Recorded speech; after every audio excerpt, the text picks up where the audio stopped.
જેને ઘટની ખબર ન હોય એ ક્યાં કરે? મનુષ્ય દેહ ભગવાનને આપ્યો છે, એના થકી ગુરુ મહારાજ થકી, ગુરુ દ્વારા, સંત દ્વારા, શાસ્ત્રો દ્વારા ઘટનું જ્ઞાન થાય છે અને એમાં ધ્યાન ધરાય છે. કારણ કે આવો અવસર ઘડી ઘડી મળતો નથી એમ સંતો કહે છે. મનુષ્ય દેહ 84 લાખ યોની ફર્યા પછી એક વખત મળે છે એમ શાસ્ત્રો કહે છે. ભાઈ, હું કહેતો નથી, કારણ કે હું તો મને ખ્યાલ નથી ને આગલા જન્મમાં આપણે શું હતા.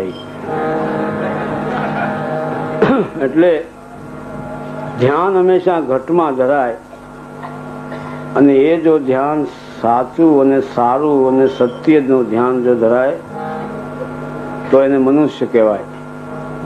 ઘણા બીજાને સિંહામાં પૂરીને ભૂસ મારવાનું ધ્યાન ધરે.